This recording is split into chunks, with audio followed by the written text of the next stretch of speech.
Has your mind been completely blown by a twist ending? I see dead people. If you said yes, there's a good chance that M. Night Shyamalan has been responsible for at least one of them.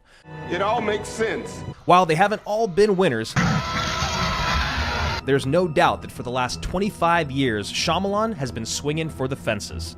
Swing away, Meryl. Not many directors have made a Best Picture nominee and also have 4 movies under 26% on Rotten Tomatoes. But from day one, Night has done things his own way and on his own. Need a second, okay? Why can't anybody give me a goddamn second? Join us today for the best and the worst of M. Night Shyamalan.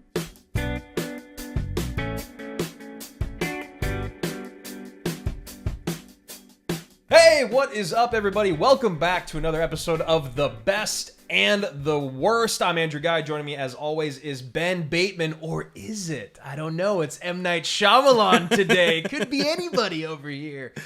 What a weird week, because M. Night Shyamalan's a guy that you and I grew up with. Like, yeah. He was a name that came to fame as we were growing up, but he's had a really interesting couple decades of a career. So today is the best and the worst of M. Night Shyamalan. I'm very excited to break that down. It's already been 5 years since Split came out. It has. It's crazy, and he feels like he's back to being, a legit director again. It doesn't feel like he's in movie jail anymore. And I do think it's funny that we have lived through all 3 incarnations of the M. Night career now.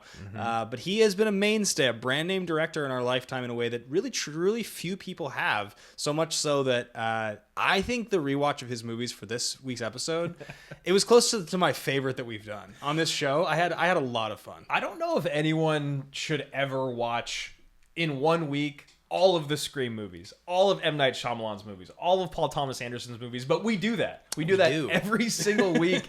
And like I said, this one was a weird one. It was a fun one. So before we get into the best and the worst of M. Night Shyamalan, this is our 10th episode. Look at that. Hey. The Big 10. Big 10. What's the best way for people to support the show, man? Yeah, if you guys like what we're doing, if you find this show on YouTube, I know a couple of you left some comments on last week's episode and you're new to it, which we're really excited about. There are a couple ways to support. The first thing is, if you are watching this on YouTube, leave a comment below, subscribe to the channel. If you're listening to this on audio, if you find this, you're like, oh, I love Split. What are these guys talking about? Do us a favor. You can follow on Spotify, or you can subscribe on Apple Podcasts. And last but not least, ratings and reviews actually are huge when it comes to podcasts. Somebody finds our show and they want to know, like, should we listen? Are these guys legit? Are they not legit? You can tell them that. So that's the best way to do it. Give us a rating, give us a review. It would definitely mean a lot. And if you are one of our patrons at patreon.com/teamaction, we try to involve you guys as much as we possibly can. Be sure to remember, you can be on the show. Send in your 1-minute audio. We will play it on next week's episode, declaring what you think is the best and the worst of the particular category. We'll be announcing next week's category soon. You guys are going to like this one. Yeah, I'm really excited for next week's episode. Just as I was very excited for this week's episode. 5 years since Split came out. M. Night Shyamalan's kind of his resurgence, like back on the main stage. Like you were talking about, he's a guy that's been around for our entire lives, and he's like definitely a household name, but he really fell off until The Visit, which was right before Split came out. But Split was really the one that put him back on the map. I think what really needs to be approached when we talk about M. Night Shyamalan and, the best of his movies and the worst of his movies is what actually makes his movies good or bad. They're so unique in and of themselves, whether it's supernatural or you're looking for a twist, or whether he has a quirky or out there character in the movie. Like, he has all these certain things about him that when you watch, you're like, oh, that's M. Night. But like, what actually makes his movies good? And what makes them bad? I think it's probably a combination of a couple things. The thing that makes most of his movies good is the atmosphere. He's a really, really, really great craftsman when it comes to understanding how to build tension and suspense. And I would say, there are elements of this that you'll see in all his movies, whether you're talking about the great ones or the bad ones. One very specific example that came to mind this week was, I watched After Earth for the first time. So did you. Yeah. Which is definitely not one of his most celebrated movies.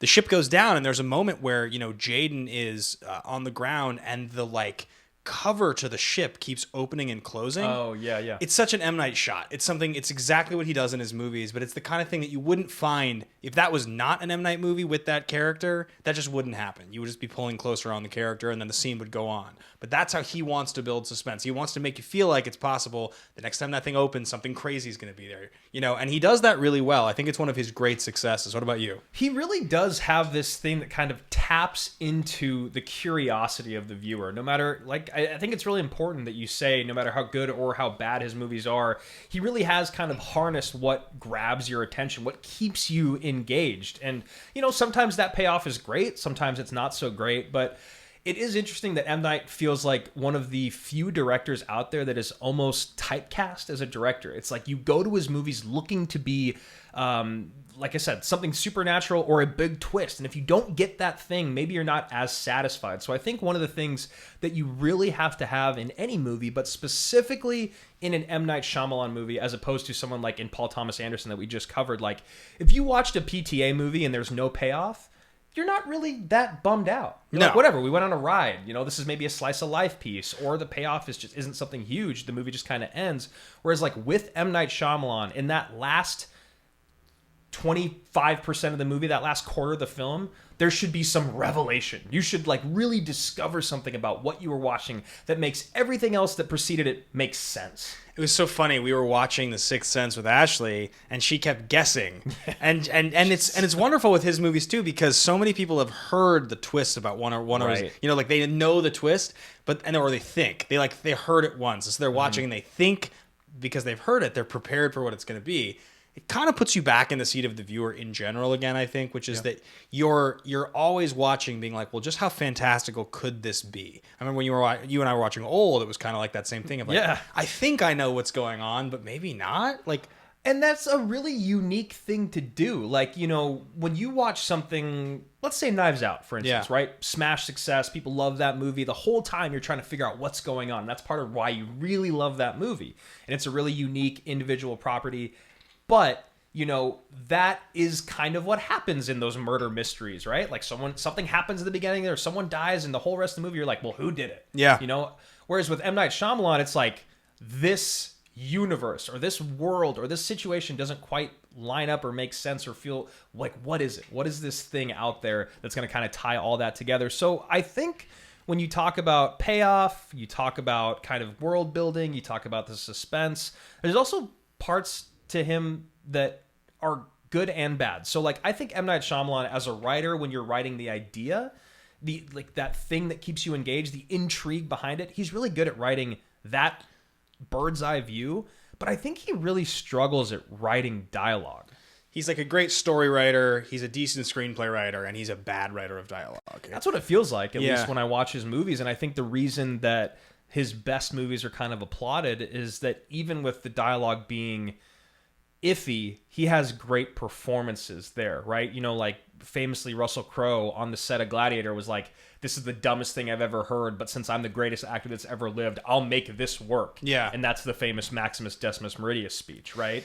It's not quite the same, because I don't think the writing in Gladiator in that scene is bad. No. I think Russell Crowe thought it was bad. Whereas like you look at the dialogue in general in 75% of his movies, it's not great. I think a lot of it too is like when there's dialogue between two characters in an isolated setting, I think it's stronger than when you have a group of characters or even just three characters that have to talk to each other. Him trying to balance like this person says this person, then this person thinks this, and it doesn't get comical because his reactions are absurd. Like through and through, his reactions as a director are absurd. It's one of the things that makes the funniest movies the funniest.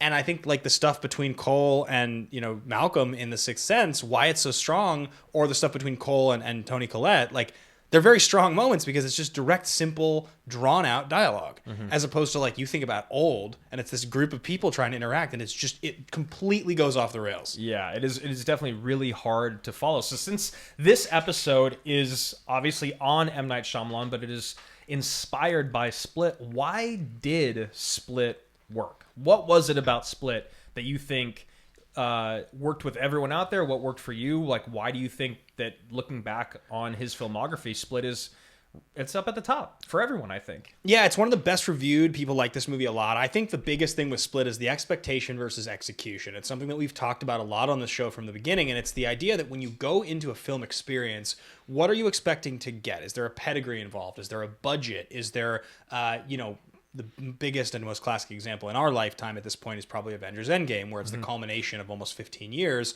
So when you go see that movie, your expectation is crazy. Like, it has to deliver on every level, right? So if that movie had underperformed versus you look at, the previous film that he made from this, The Visit, no one even saw The Visit. So for that movie to be considered good, it doesn't have to do much.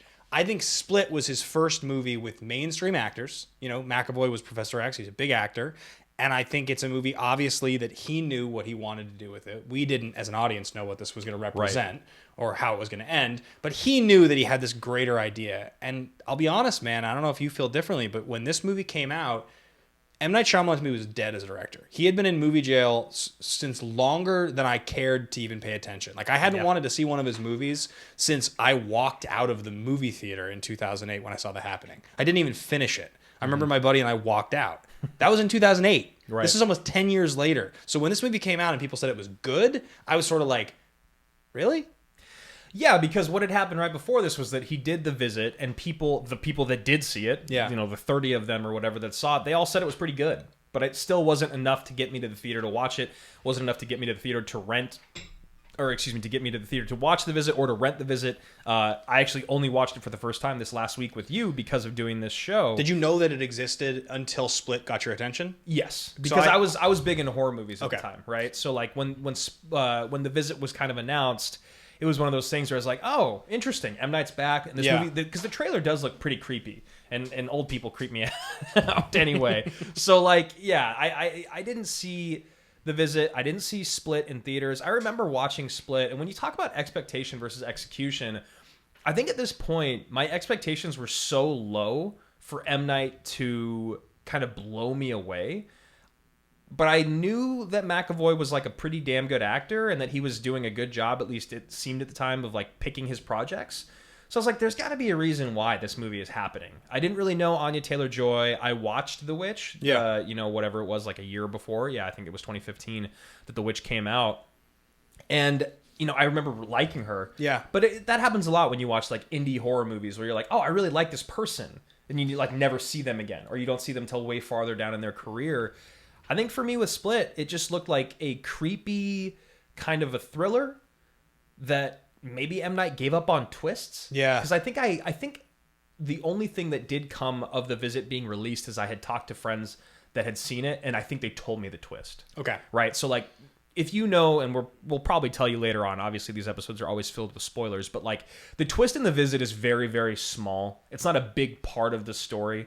And you can kind of see it coming if you're really working towards it. And then when you go to Split, again, like the quote-unquote twist in Split, like that the Beast is real, or that maybe Anya Taylor-Joy's character is safe because of like her upbreaking. It felt like it wasn't as relied on as much as back in Signs, back in The Village, back in The Sixth Sense, So I think with Split, I was like, all right, just give me a by-the-numbers thriller with good performances. That's all I wanted. Yeah, and I think they're, expectation versus execution. It's a tighter movie, and I think the fact that they get Anya Taylor-Joy on the way up. I mean, performance is something that it's the last piece of this. I think that we were going to really focus on is that the quality of the lead performance really does heavily influence the quality of the movie. I think McAvoy's great in this. Yeah. Also, Anya Taylor-Joy has turned out to be a huge star. And she's great in this. Yeah, she really is. I think that the psychiatrist, even if some of her parts feel unnecessary or some of their interactions, I think she does a great job. I think that this movie was just kind of M. Night Shyamalan firing on all cylinders, and he had evolved with the times. He'd given us exactly what we wanted. In 2016, and it still feels like it's going on right now, but like you look online and streaming platforms, and there is so much true crime out there. People are obsessed with true crime. Split is inspired by I believe he was a serial killer, but I know that there's I think it's the 24 Faces of Billy Mulligan or something like that on Netflix that feels very closely related to what James McAvoy's character is in this movie. I think that was one of the reasons why people paid attention to this also, like on top of that. Yeah, I didn't hear about The Visit until after this movie came out. I didn't even know it really? existed. Okay. Yeah, I didn't know it existed. So I definitely think that this is the movie that single-handedly puts M. Night Shyamalan back on the map. So, this kind of brings us to the point in the conversation, which is now that he is back in the forefront as a director, he's made, since this film, he's made 2 more, both of which have been very profitable, which have been considered successful movies. He doesn't feel like he is in, as I keep saying, movie jail anymore. Right. What do you think is the definitive characteristic? We always talk about a thesis statement. What is the thing that makes M. Night Shyamalan M. Night Shyamalan? Like, how would you describe him as a director, essentially? I mean, so what you were just saying about performances, I was going to kind of like ride the coattails of that into this conversation, which is like, I think what's really fascinating about M. Night Shyamalan's movies is if you look at that lead character, like you were talking about with McAvoy and Anya Taylor-Joy, in his good movies, the main character, that lead, does an exceptional job with what they're given. In his bad movies, the lead character doesn't do a good job. And I know that seems like so obvious, like, well, if it's a good actor or a good performance, of course the movie's going to be good. But we've seen bad movies with good performances and great movies with bad performances. Keanu Reeves is in a lot of good movies, and it took a long time before people acknowledged him as a good actor. Arnold Schwarzenegger's in a lot of good movies. And he's not a great actor. No. But he was a great movie star, right? So, like, when you look at M. Night's movies, Sixth Sense doesn't work if Haley Joel Osment isn't as good as he is, or Toni Collette, or Bruce Willis. I mean, I literally said to you, Last Airbender, one of the biggest issues that movie has for me is I dislike all the child actors. They're not good. And Haley Joel Osment in The Sixth Sense is really wonderful. He's really good. He feels authentic. He connects really well. Yeah, or you talk about an Unbreakable, Spencer Treat Clark is great in that movie. Yeah, he kills it. He really is, and he's even good when he comes back in Glass.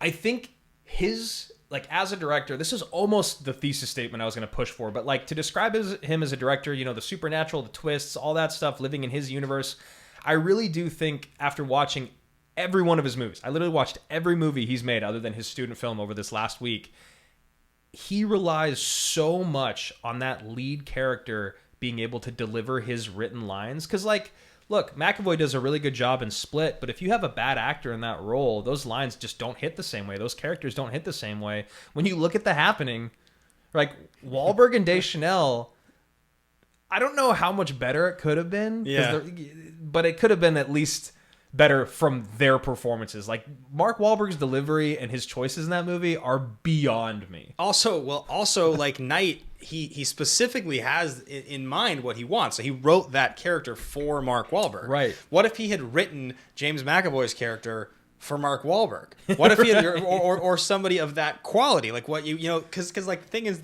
that line is razor thin between great and we're going to talk about this a little later in the episode. He tasks his actors with really truly going for it. Like, it's something he wants. He encourages his actors to really swing for the fences. We actually talked about this with Paul Thomas Anderson on the episode a few weeks ago, where Julianne Moore goes for it in Magnolia hard. Yeah. And some people think it's a laughable performance. It's my favorite female performance ever. Like, I adore it so much because she does. The quality of the director being able to have the instincts to coach that actor. I mean, you've been on set a million times. When a director says to you, hey, I know what you're doing. That's great. Can you do it like this? Right. They have to have the vision of how they can channel your talent. Yeah. And they have to know exactly what they want on screen, which is what I think is really fascinating, because sometimes you watch Night's career and you're like, that he clearly got exactly what he wanted out of this. And other times it feels like he just kind of settles.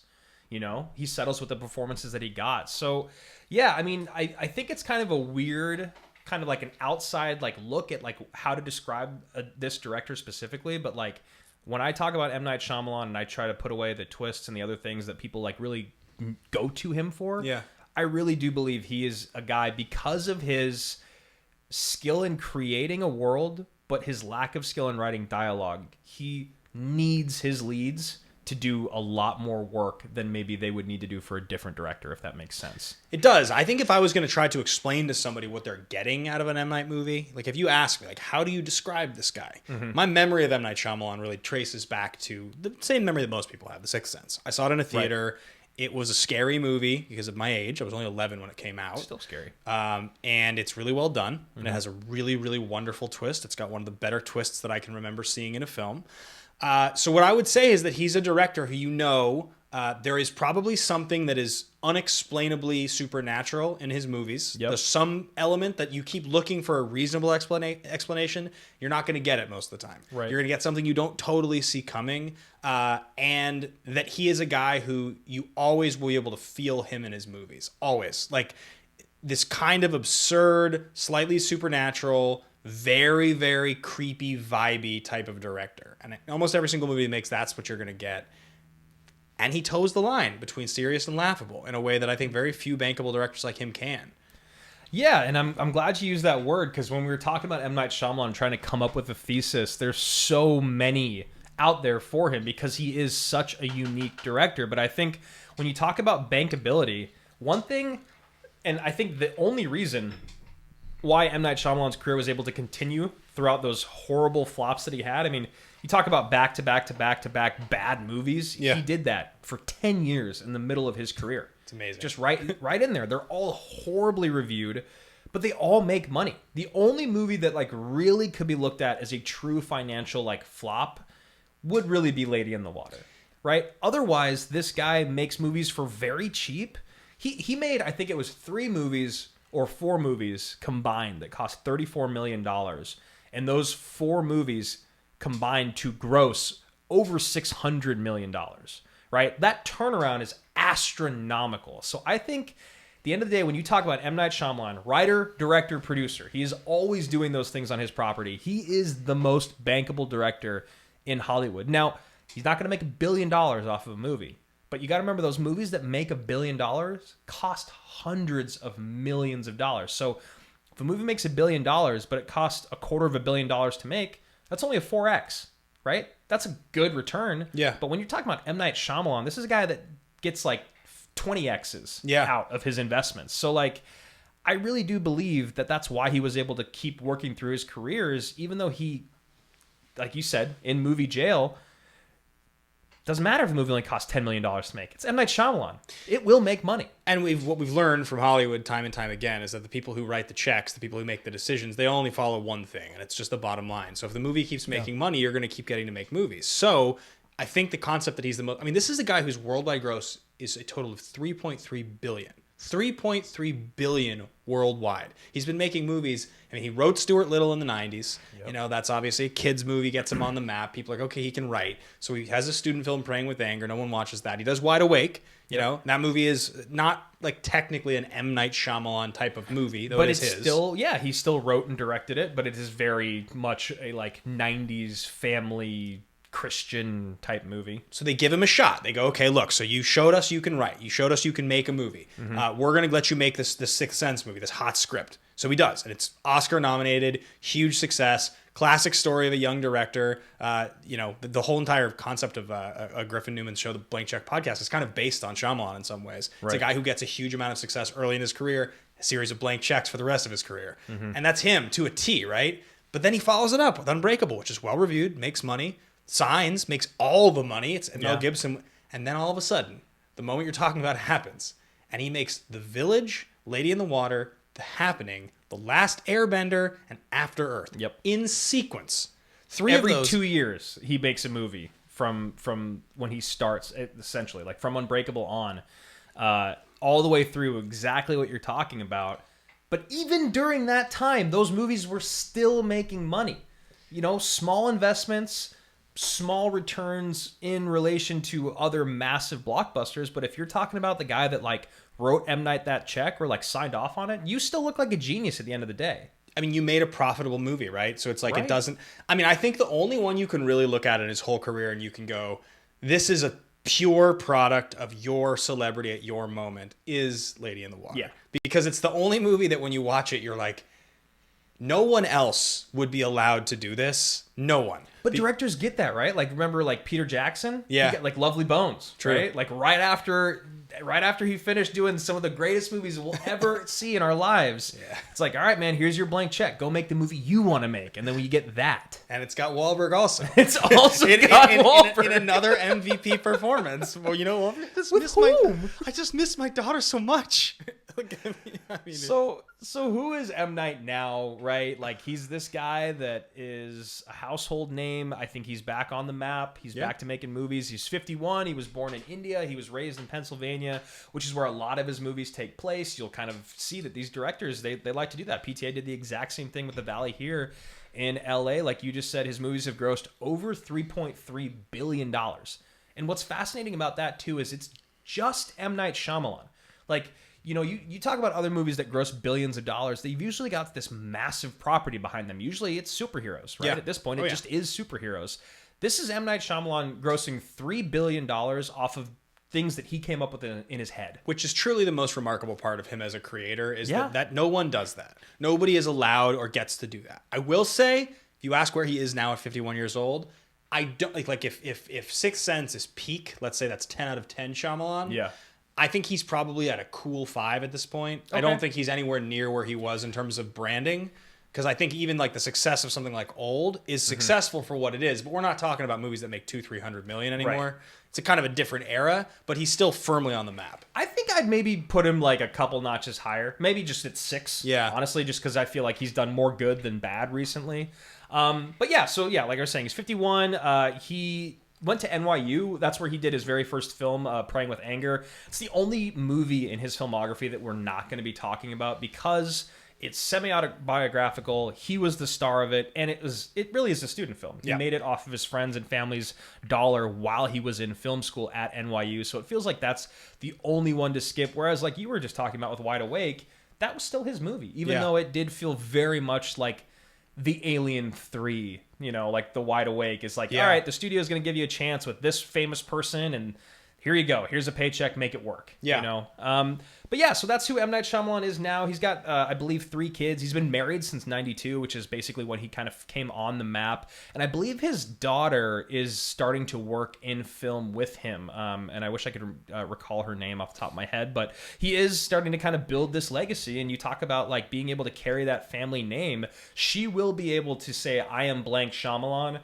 for a while and at least get a few movies made to start her career off, especially if she's starting to work with her dad right now. I also think he's a director that, because of the nature of his films, I think he has a little bit more staying power. I mean, we're going to talk about it at the end of the show, buy or sell on this guy once we've talked about his career. But I think he's a guy that you can see a roadmap for him to keep sticking around in a way that I think a lot of other directors haven't figured out. The other version of that thesis, you know, most bankable, was sort of, he is this like flop-proof director. And I think because even though he flops, yeah, he still gets another chance. You know, and so it's like it does feel like, you know, when people use that phrase, he understood the assignment. I do feel like M. Night kind of understands the assignment as a Hollywood director more than almost anyone, because he's just like, look, I can make this for this much money.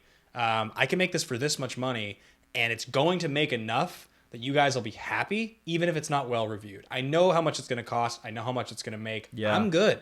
You know? Yeah, I mean, it's kind of like the whole Robert Rodriguez school of filmmaking, where it was like, get out there and make movies right now. You don't have a good camera, shoot on a shitty camera. You don't have the money, do it with no money. You don't have blank, do it this way. Yeah. And so M. Night Shyamalan has now been in a position where he could have made $100 million movies for a long time, and he goes, no, I want to do it my way. I want to do it cheap. I want to do it all intact. I want to do it with my crew. I want to make the movie that I want to make, written the way that I wrote it. And you're going to get exactly what I want out of this, and it's only going to cost you $15 million.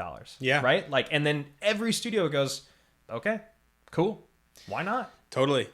So, you know, as we're going to keep working through this show, we're about to get into the actual ratings out there in the world for his movies off of Rotten Tomatoes and IMDb, which is a very, very fun conversation. So I hope you guys are enjoying the best and the worst of M. Night Shyamalan. One of the best ways to kind of interact with us throughout the week. And we had a good amount of it over the last couple weeks because of the topics at hand. But screenshot whatever you want, whether it's your ranking of M. Night Shyamalan movies, maybe it's a written review, maybe it's just the picture of the movie, but screenshot it and then tag us on Twitter at Andrew Ghai, at Ben Bateman Media, at Ben Bateman Media, excuse me, and collectively we are at Team Action Show. Let us know your thoughts of the episode. What are your favorite M. Night Shyamalan movies? What are the worst ones? What out there do you think we're missing when we get into, or what do you think we're going to miss when we get into our actual rankings? And we will interact with you guys on Twitter. We love doing it. We'd love to. Yeah, it's been fun actually getting some of you guys commenting and letting us know your rankings.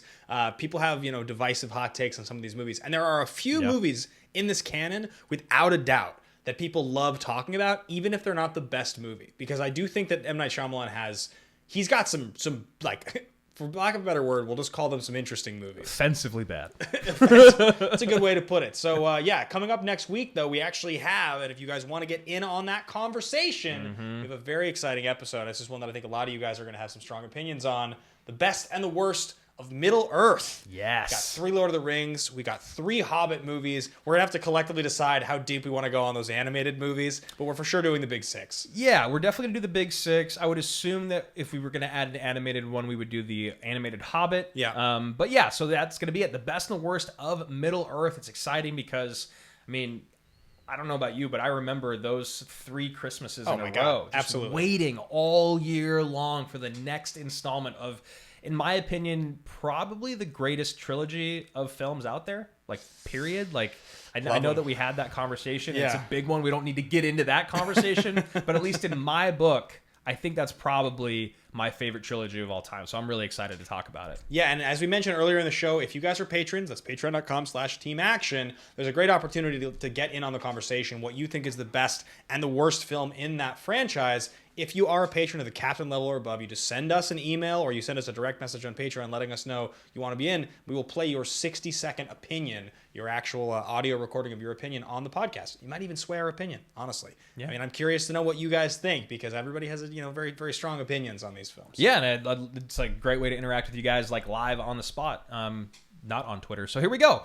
These are the 3 best and 3 worst M. Night Shyamalan movies according to the Rotten Tomatoes scores. No surprise here. Number 1, The Sixth Sense has an 86%.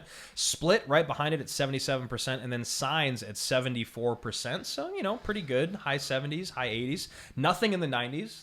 Kind of that's one thing to point out. And then you look at his 3 worst movies. The Last Airbender at 5%. After Earth at 11%. And The Happening at 18%.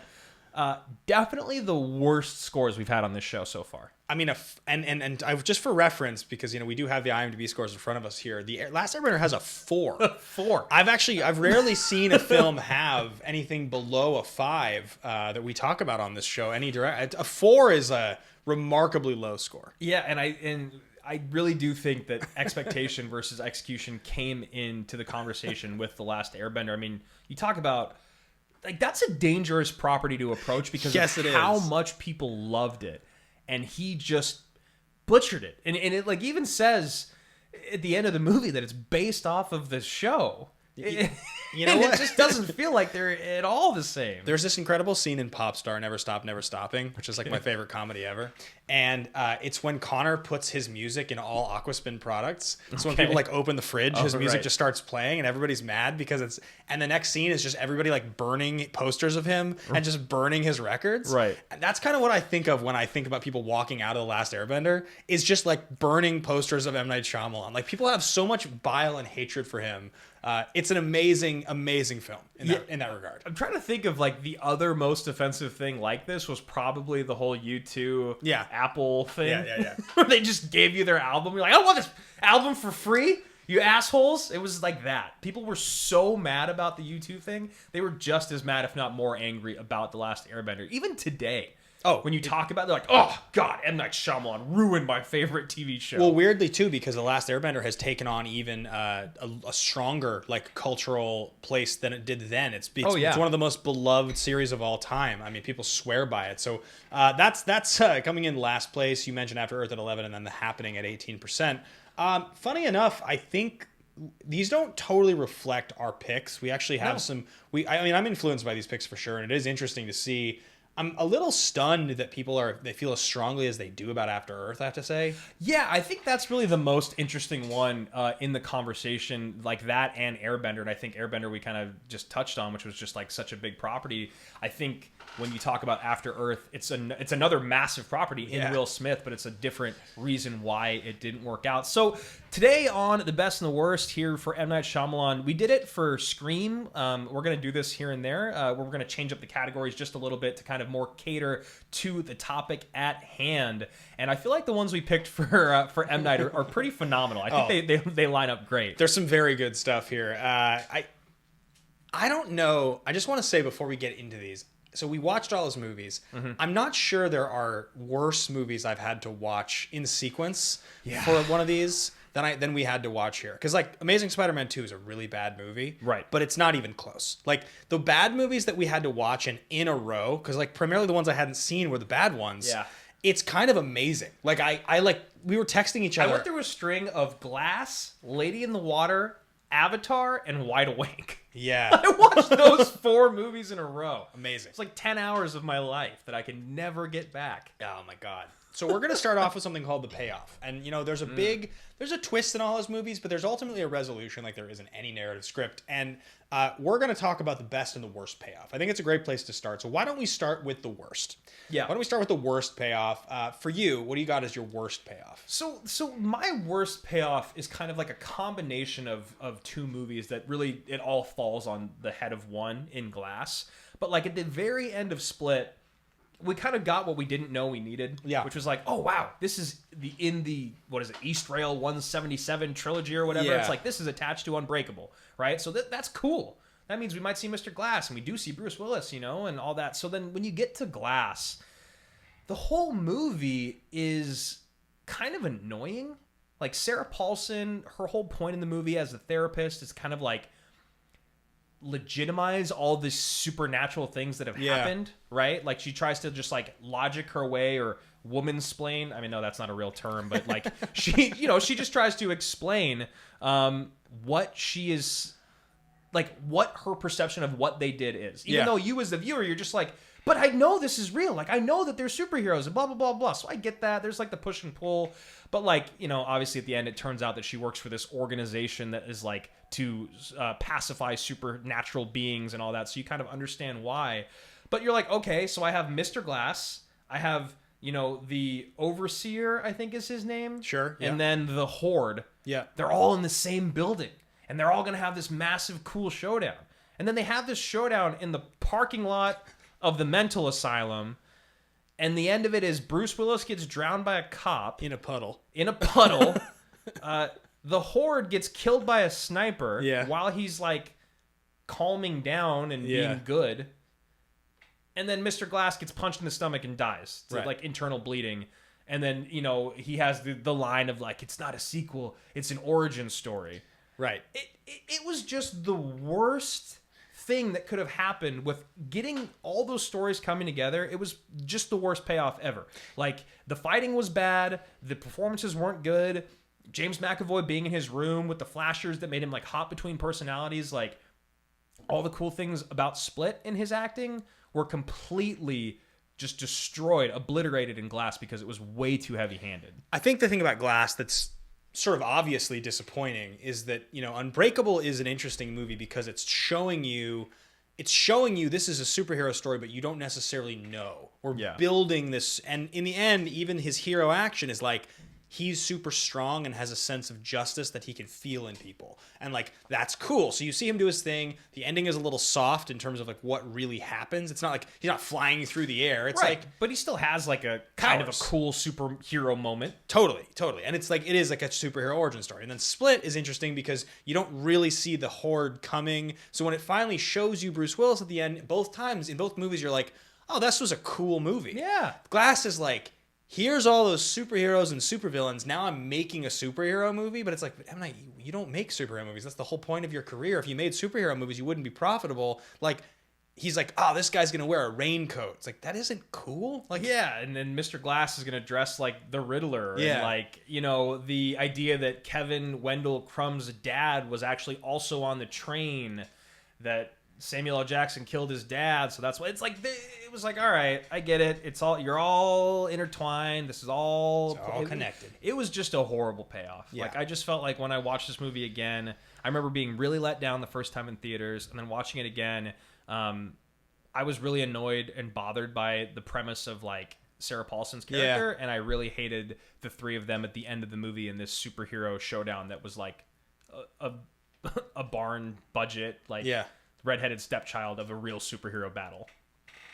So my payoff here that I'm going to go with is a film that I finished watching last night. This was a struggle of a film to get through. And I'm going to tell you, if you asked me, gun to my head, to explain to you the plot of this movie, it would be a little difficult. The film we're talking about is Lady in the Water. Now, Lady in the Water is the payoff at the end. This movie is so... But I don't want to be the Madame Narf. Dude, I was recording the screen last night for a second because I like looked up and it's like... It's Bryce Dallas Howard is like... She's like laying down. She looks up and she's like, "You need a mirror." And then it cuts and she's got a walkie-talkie. And she's and she's like, "Walk backwards. You can sense and see the red eyes of a scrunt. You have to be able to visualize the scrunt. There's a protector." And I was like, what is this movie that I'm watching? Like, how did we get to the scrunt and the Madame Narf? Peer over your shoulder carefully. It is only through a mirror that one can see the eyes of a scrunt in the grass. It will appear to you as two red spots in the darkness. Yeah, I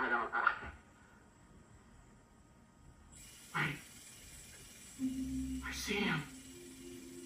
Like, there's so anyway, the payoff in this movie... She doesn't want to be one, Ben. The payoff in this movie at the end is that, like, she is, I think, I could be misquoting here, and if you're a big fan of Lady in the Water, guys, I'm sorry. Like, she is some sort of, like, deity angel sort of thing, and there's this moment where the scrunt, which is like a demon beast with red eyes, is, like, running through the grass, and now all of a sudden, out of nowhere, at least in my opinion, these giant tree creatures jump down. Yeah. They're like these avenging, like, four of them, and they just beat the shit out of the scrunt, this wolf-looking thing. Well, it's like there's so much lingo and terminology and, like, lack of story structure in that movie that, like, when they show up, it's like, yeah, they were mentioned before. When? What? Like, what? This like, movie... You and I, it's so funny because you and I were both watching this movie, not together, but separately, and there's the moment where Paul Giamatti just swims to Neverland, I guess. He, like, holds his breath for, like, 40 minutes, and he swims to the bottom of his pool, and like, no shade on Paul Giamatti, but he's, like, not an Olympian or anything, no. Right? Like, he's not Tom Cruise holding his breath for 7 minutes, and he's not an Olympian. He's just, like, a normal dude, but he swims to He's breathing with air from jars, and he's using magical rocks. He's like, he's underneath the pool in Neverland or whatever, and he's like running out of air. Yeah. So instead of, like, going to the surface, what does he do, Ben? He, like, finds a pen and he takes it apart, and then he sticks that inside of a cup that has air in it. Yeah. And he so we both had to stop and rewind because we thought we missed something, even though we didn't. And then you also have the fact that M Night Shyamalan cast himself as a brilliant writer who is misunderstood, whose story is somehow responsible for the mythology that we're watching. And, like, so this, I did some reading about this. But you know who movie. else is responsible? The Korean lady in 6B. Yes. Like, what the hell? Like, what? Like, why do they have to keep coming back to her? And then, like, first of all, how fucking long is this story? She's like, "Oh, my mom told me more parts of the story." Oh, and I don't even want to get in. The accent was like, I don't even want to get into like the depictions, because I was just like, I can't call every single time that a character has an accent in a movie racist, because I don't, like, feel qualified. But I definitely was still watching the movie and just being like, feels a bit stereotypical. Oh, and then you also have the guy who only works out one side of his body, which is that guy was awesome. Which is like that's sick, like the weirdest sick thing. detail. Yeah, cool, M Night. Look, I have a Korean mother. I was around a lot of native Korean speakers growing up with very harsh Korean accents when they'd speak English. That is not what they sounded like. Like what we got in this movie. Like, in this movie, I think they just, like, were like, more. Like, change it up a little bit. Let's go a little. Anyway, so there's so many horrible things about Lady in the Water. Payoff wise, I think the whole for it to be the worst is just because the movie ends and you're like, why did I waste my life watching this? I made it a point to finish the film. I had 15 minutes left and I refused. Yeah. I just couldn't do it. It took me like 3 days. The payoff. What I read was that this was the movie where he made he made the village, and he then had the script for Lady in the Water. and like was still a hot enough director where like one studio turned him down and he's like, fine, I'll go make it somewhere else. And then they were just like, sure, yeah, you're M Night Shyamalan. Well, you said The Village. Let's go to the best payoff. I'm actually going to go to The Village for my best payoff. I get that movie hasn't aged great, especially the Brody performance in there, I think is a little tough to watch. I think in general, the movie is like good. I actually like The Village. I think it's above average. But I will say the payoff in The Village is really sweet. Yeah. You know, like it really does feel like you're kind of back in time or like somewhere else in a different, like, you know, it feels like you're in The Witch, for instance. Like it just feels like you've gone back in time. And then when they actually are just like, oh no, we're inside of this like national preserve, and then the rest of the world is just out there. Then you see that contrast of like when Bryce Dallas Howard goes out there and she sees the real world, and then you hear the stories of like why they're all there. I kind of love it. I think it's really cool. And I like that the beasts in that movie are just people wearing costumes to scare people into continuing to live their way of life. I think The Village is his most underrated movie. I think The Village... So good. Because there are others of his movies that I think I enjoy more than The Village, but I actually don't think that they're good. I think The Village actually has a lot going for it that's pretty good. I don't think it's a good movie overall, but I still think it actually has a lot. The Village is kind of a beautiful movie, too. Yeah, it is actually really pretty. The color, that's great. Like the red and like the feathers and stuff. Like there's some really cool stuff there. Oh, and I actually think the beast design is pretty sweet. Yeah. You know, it's kind of scary, like a porcupine mixed with a werewolf mixed with like a boar or something. Yeah. As opposed to like, you know, I think a lot of people were creeped out by the aliens and signs when they first came out, but were also, I think maybe half the world was creeped out and the other half was let down. Yeah. I think now revisionist history looking back, I think in general they're kind of just like not great. Yeah, they look like South Park characters. Whereas The Village, I like it. Yeah, I think for me, the best payoff is going to be The Sixth Sense. And I think it's one of the reasons why this movie is so beloved. The thing about The Sixth Sense that is so great from a payoff perspective is that all of the little details that make it work are actually dropped throughout the movie. Yeah, definitely. So when he says they don't know they're dead, they only see what they want to see, it's wonderful because it really does set up the idea. Spoiled The Sixth Sense for you guys. He's dead. It does really set up the idea that, you know, Bruce Willis is a workaholic and he never stops working. He comes out of this, you know, when he wakes up, he's going to help this kid and he's still ignoring his wife. He still thinks his work is more important. And he only sees what he wants to see because he's so focused on his work, which is now he thinks helping Cole. I think that stuff is really, really strong. Yeah, and it's really fun to watch back. Right? Yeah, like, or even I think the only reason I didn't pick this for my best payoff is because I knew the twist before I saw it, whereas you saw it in theaters.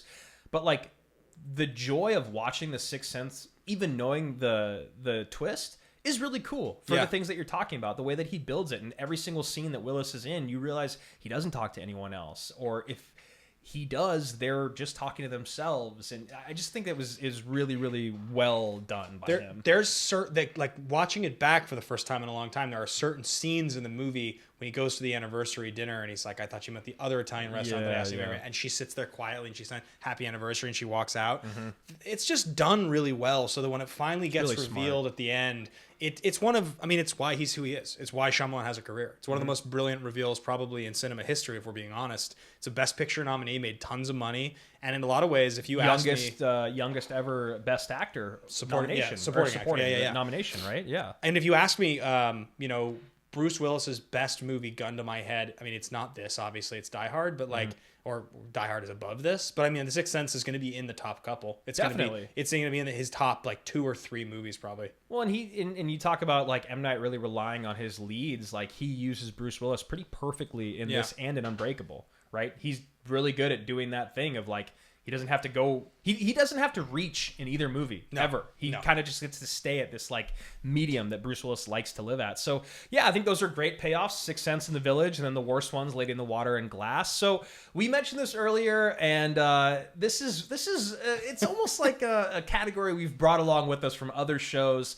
We're gonna call it on here they swung for the fences And this is inspired by some other stuff, Ben. Yeah, we used to do this show, Action Movie Anatomy, and there was one episode that we were talking about Tropic Thunder. It's a great comedy. Everybody knows that movie. Everybody loves that movie. There's a very classic monologue in that film that Oscar-nominated actor, which is the best irony of this whole story, Robert Downey Jr. in full blackface, talks about, and he has the famous line, "You never go full R," which I'm not going to say the word because it's inappropriate. We had a conversation on that show about actors who had essentially done this, who had swung for the fences, so to speak, in an effort to try to be noticed, and ultimately it backfired. So Jamie Foxx in The Soloist is a classic example. We started using the term going full soloist because it felt more appropriate for us to say. Yeah, we tried to evolve it with the times. So yes, going full soloist. I Am Sam, Sean Penn, another great example of someone going full soloist, and M Night Shyamalan has some of his own. He does, and as Downey says in the scene, "You really swung for the fences on that one." So it's one of the best lines in the whole movie. So listen at your own thoughts. Just wish I had a director like this on Jack. On Jack? What? Jack, what you talking? Simple Jack? Oh, yeah. Simple Jack, yeah. You went all out on that one, huh? You did. You really swung for the fences. Thank you. Yeah. Thanks, yeah. Yeah, it was an intense experience. There's some amazing attempts in these movies because what Shyamalan wants ultimately, by the way, I didn't even tell you this, there's a great moment of behind the scenes footage that I found from The Happening where Wahlberg is standing there talking to Shyamalan. They're outside the house and Wahlberg looks at him and he's like, why would we be outside of a house asking for food? It doesn't make any sense. And Shyamalan goes, "I've got 2 words for you, canned goods." That to me is like a microcosm of the entire conversation between Shyamalan and actors that don't understand what they're being asked to do, because it's truly he is so specific, I think, in what he wants. Yeah. And sometimes you get, we'll start with a great one because it's the one that starts this whole show off. James McAvoy in Split is a great example of that could go so horribly wrong. But he swings for the fences and he completely hits a home run. He hits it out of the park, man. I mean, I think the greatest testament to this is I just watched Split yesterday or the day before that, and I watched it with Ashley, my girlfriend, and she actually watched it with me when we first started dating like 3 years ago, so she didn't really remember it that well. But we were watching it, and there was this moment when McAvoy he switches or he comes out. And he is Patricia. Yeah. But it's before he's not wearing the Patricia clothes. Yeah. And he hasn't said anything yet. He's just his posture and the way he holds his face and his body, it just changed. Yeah. And then actually she goes, he goes, "Oh no." She goes, "Oh no, that's Patricia." Yeah. And he hadn't even said anything yet. Yeah. And I was like, holy shit, man. Like, that is an incredible accomplishment. You have built literally dozens of characters in your mind, the same person. And this is one moment in the movie, one of the few moments in the movie where, like, there isn't a noticeable thing happening yet. You don't hear the accent. You don't hear the speech pattern. You don't, whatever it is. But the fact that literally by just changing his posture and the way he held his face, she knew exactly who he was. That is an incredibly difficult thing to pull off. And it's so impressive, man. I mean, he really is so dialed in this movie. For sure. When Betty Buckley brings him out of, he's pretending to be Barry, but Dennis comes through in the therapy session. Right. It's another one of those great moments where, like, the face changes and all of a sudden the voice is, it's like, he does a really wonderful job of that stuff. And I think it's that kind of thing where it's almost too showy at times, but it never quite gets there. And it's really just, it's an impressive performance that for me gave a whole new level to how I saw James McAvoy as an actor. Totally. Yeah. That's a really good point that you make about McAvoy. And I think he did that for everyone out there. I think we all earned a lot more respect for him. And, like, for all the great that he does in Split, I think that, like, when you watch Glass, he's still good, but I think the effect is gone. Like, when you watch it, it just doesn't feel the same. It starts to feel really gimmicky in Glass, whereas in Split, it was just like, oh, cool. I mean, that's how it is with anytime you take a great iconic character and you put him in a sequel, you run the risk of it feeling like you're running back that same thing. And imagine the Rain Man sequel, what that would have been like. Yeah, right. Exactly. Yeah. I mean, and it happens, and every once in a while it works. So we're going to stick with another good one here before we get to some of the misses. And this is going to be Deanna Dunnigan. And this is one that I think a lot of you guys probably didn't see. Yeah. But it is, I would say, the single most underrated performance of M. Night Shyamalan's entire career.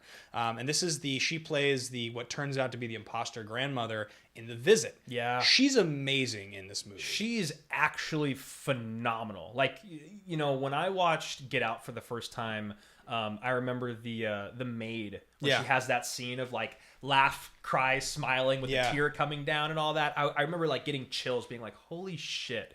Like that is an actress that is so dialed in to her element right now. Like there's almost nothing better. And I feel like Deanna Dunnigan does that for the whole movie. The only reason that The Visit works, the kids are pretty good, the husband's good. It is solely her job to make that movie work, and she does it. She is so goddamn creepy. All the crawling around stuff, the jump scare in front of the camera with the knife. I actually think that might be the top, like, I don't want to just say best because it's so like definitive, but like top 3 jump scares I've ever seen in my life is in The Visit. It scared the, forgive my language, the shit out of me. All 3 of us screamed. I said this on our show the other day, but like when we're watching movies with Ashley, I kind of like to watch Ashley a little bit. She's so fun to watch because she hasn't, because she hasn't seen a lot of this stuff, and so I was like, I had that feeling as a movie fan where I was like, you know, I'm prepared for the jump scares that are coming, and maybe she won't see it coming. This will be fun for me, and I was, and it got this, it totally got me. It totally got horrifying. Me.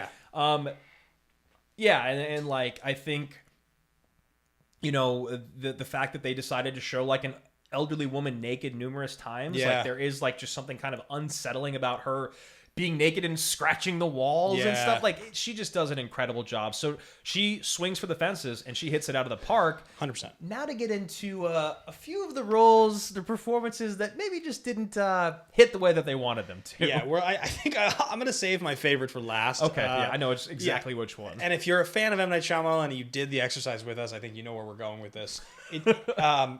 So I think let's go with one we talked about already, and it's going to be Adrian Brody in The Village. Now, this one is one that for me, it's a weird performance to critique because it's possible that he got exactly out of it what he wanted, and it's also possible that Knight got out of it exactly what he wanted. Yeah. Because there are people, mentally ill people who have disabilities that, you know, they don't speak or act in a way that conforms to what feels sort of normal. And that's fine in real life. It always is. It's like a careful line to toe when you put a character like that in a movie because, like, are we supposed to be like scared of this character? Are we supposed to laugh at this character? Are we supposed to feel compassion for this character? And I think all the characters in the movie are having that same experience with the performance.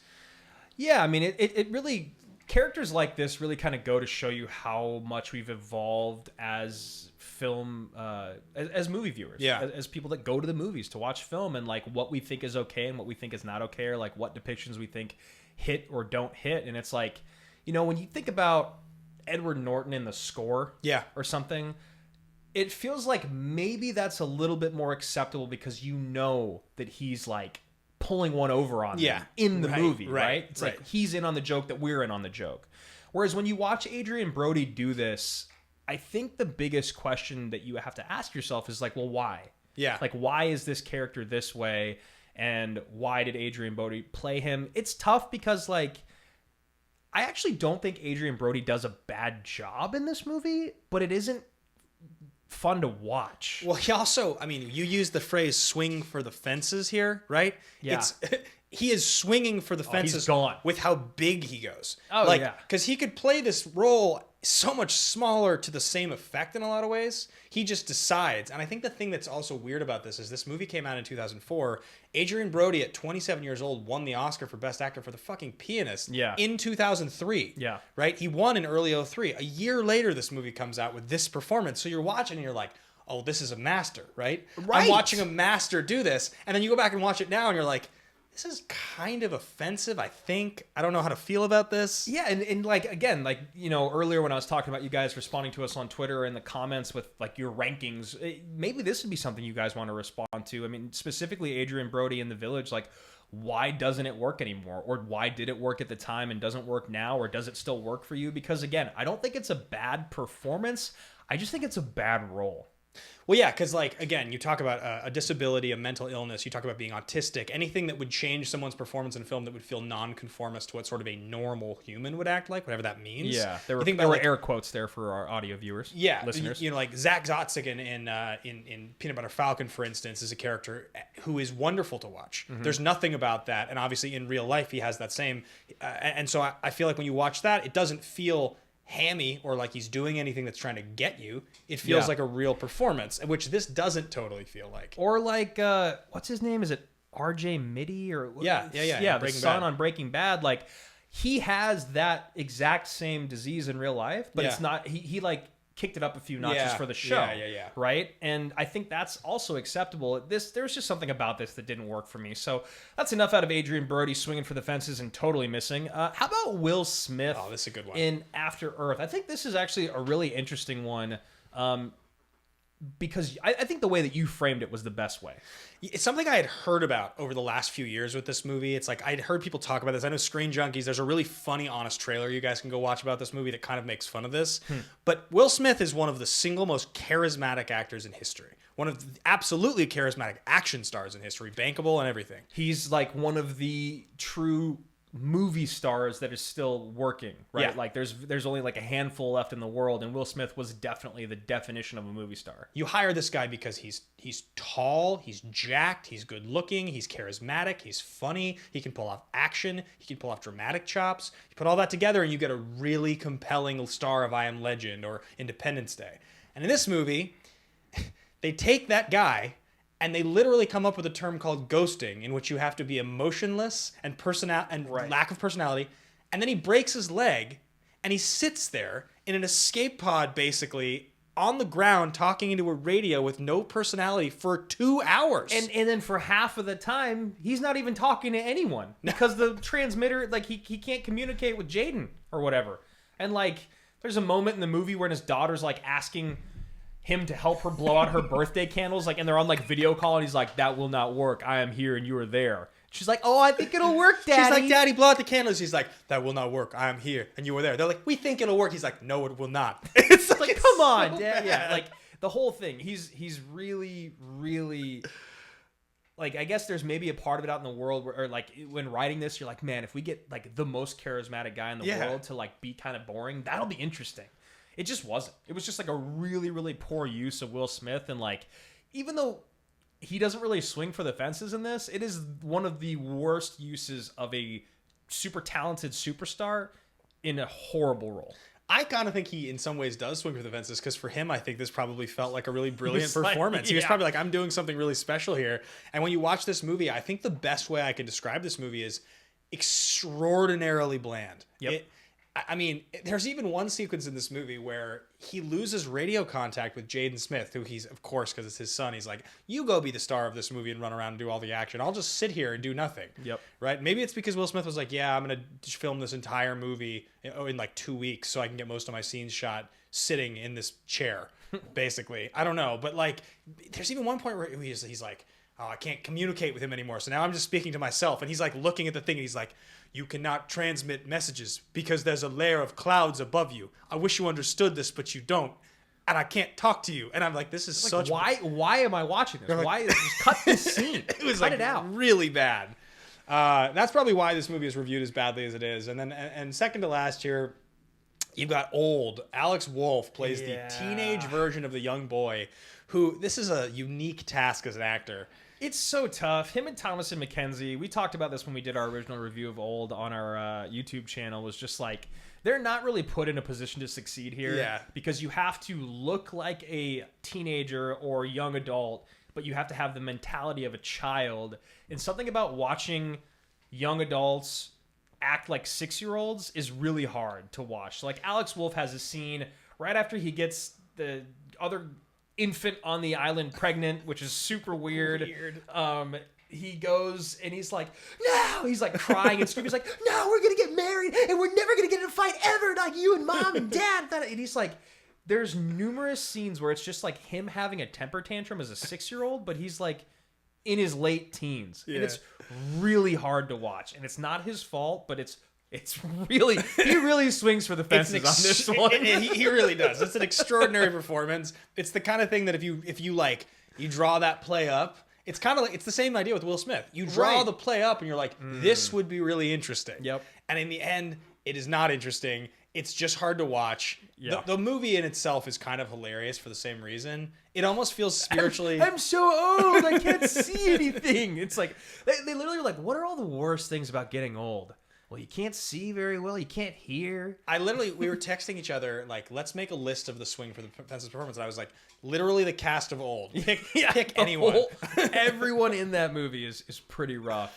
But all this being said, the greatest swing for the fences. Hands down, without a doubt, Mark Wahlberg in The Happening. Yep. Now, if you guys have seen The Happening, you know what we're talking about. If you haven't seen The Happening, this is a special film. It's a film that I said at the beginning of the show, I walked out of this movie in 2008. I walked out of the theater because I was unprepared. I was unprepared for what I was going to get. The first thing you can say is that Mark Wahlberg makes the choice, and he's gone on record afterwards. There's a particular interview where he says, like, yeah, The Happening, fuck it, it was a mistake. And he's like, fuck it. He goes, fuck it, fucking plants, man. And he goes, you can't blame me for wanting to play a scientist. At least I wasn't playing a cop or a crook or something. Yeah, I mean, I guess that's fair. That's fair. I mean, he was playing a lot of cops and crooks, but like, he definitely was not playing a scientist. It's like, well, someone just give me a second. God, think, you scientific dick. Like, think. Like, Think you scientific douchebag? Yeah, douchebag. Yeah. Just give me a goddamn second. Why won't anyone give me a second? With whom? The best thing about... I watched the With Whom like 5 times. So Wahlberg in this movie does this really interesting thing where he decides to play the character as though everything he says is delivered like as an 8-year-old asking a question. Yes. And so it starts out with him, like there's a scene where he's realizing that it's the plants and the toxins, and he's just sitting there mumbling, and he's like, the plants? The toxins? Could this really be happening? What? No. And like it doesn't feel like someone who's actually speaking like a human would or speak. like discovering anything. He's like, oh, I'm gonna hit this beat, and then there's like that scene when they're in the dining room at like the fake house. Oh, God. And they're having like a pretty in-depth, like intense conversation. And he's like, he picks up the prop fake wine glass with fake wine in it, and he like swirls it around and like smells it, and it's plastic. It's all plastic. The cup is plastic. The wine is plastic. Like, that's not an artistic choice. That's just being a dumbass. The movie just like starts out with him like in the classroom, which is an amazing scene. It's an amazing scene. What about the honeybees? Yeah, he goes, there's this theory about bees disappearing around the world. You guys have any theories about what happened to the bees? And so he goes around the room, and then this is one of the great moments of the movie, right? So like this is just gonna be a moment on The Happening, guys, I promise you, because I've been waiting all day to talk about this. He looks over and he's getting theories on the bees, and he looks over and he's like, Brad, you don't have a theory about the bees? And the guy like shakes his head and he goes, you should be more interested in science, Brad. You know why? Because your face is perfect. So as a viewer right there, you're just like, what am I watching? What is this? And he goes, but you should know, if you knew anything about science, that your nose and your ears are going to grow a fraction of an inch every year. So in 5 years, you might look kind of funny. And in 10 years, you might look downright whack. It's just like, what is this? Like, that's a teacher. You're a teacher right now, and you're saying these things. So then the teacher comes and grabs him out of the classroom, and he's like, and he's walking with the teacher, and he goes, and this is like one of my favorite lines. He goes, you're sending all the teachers home? She goes, yeah. And he goes, the administration makes us teach with a foot of snow on the ground. What is this? It's just like, or like when he gets dropped off and he's like talking to that military guy. He's like, but where are we? He's like, what do you mean you're not going to tell us where we're going? Like, it's so bad. Every line that he says in that movie is bad. There's not one good moment in there. And honestly, Zooey Deschanel is not that far behind him. Oh. She is also atrocious in that movie. She gives an amazing performance. There's a lot of like just dead eyes that she does in that movie. A lot of staring. There's a lot of moments where she's like, oh no. I feel like she was probably told that there was like something happening off, like, and then out you hear this or you see this, and she just like isn't able to connect that. Yeah. So she just like dead eyes, stares off, and says things like in a really monotonous tone. Totally. But I think what's fascinating about The Happening is that you want to watch till the end. Yeah. No matter how bad it is, no matter how ridiculous they are, like, I think what he really got with that movie was like, he opens it so strong. Right? Like the people falling off the building, yeah, it's really and like the stabbing in the neck and like the gun, like the suicide out in traffic. It's like, you really want to know what's happening. Yeah. The Happening. You do. Well, there's also the fact that the promotional campaign for this movie was, you sensed it. We saw the signs. Now it's happening. Oh, It's like yes. on the poster, which is amazing. Yes. The last scene in this movie that I think is so like kind of absurd and really underlines just like Wahlberg, you're doing the best you can because you're being asked to do something impossible, is after Zooey Deschanel's been like, I had tiramisu with this guy and I just wanted to tell you, and Wahlberg's standing there. He like makes a joke. He's like, oh, with that guy? I can see you doing that, but with him? And he goes, well, there's something I want to tell you too. The other day, I went to the pharmacy. There was this cute girl working at the counter, and I'm talking really cute. And so I asked her, do you know where the cough syrup is? And he goes, I didn't even have a cough. Cough syrup was like $6. I almost even bought it. And Zoe Deschanel's like, are you joking? And he looks at her and he just nods his head. And then she cries and she says, thank you. Like, what? Like, what? I almost bought it. Yeah, when we were watching that, Ashley goes, M. Night Shyamalan writes like an alien that is watching humans, and he thinks this is how humans talk. And then the next scene is the guy walking in and goes, you guys know the thing about hot dogs? Oh my God, the hot dog guy is incredible. He's amazing. That guy's just, the hot dogs they got a bad rap. They got a cool shape, got protein. Like, you really had to fill a pit. Anyway, so that was They Swung for the Fences. Let us know if we missed any great performances in there, but I think Wahlberg definitely takes the cake then in that category. So moving on here, this is one that we've pulled from our other episodes, the recommendation movie versus the disclaimer movie. You know, what movie would you recommend out of his filmography, and which one would you maybe recommend but with a disclaimer? I'm going to hop in here first with the movie that I would recommend.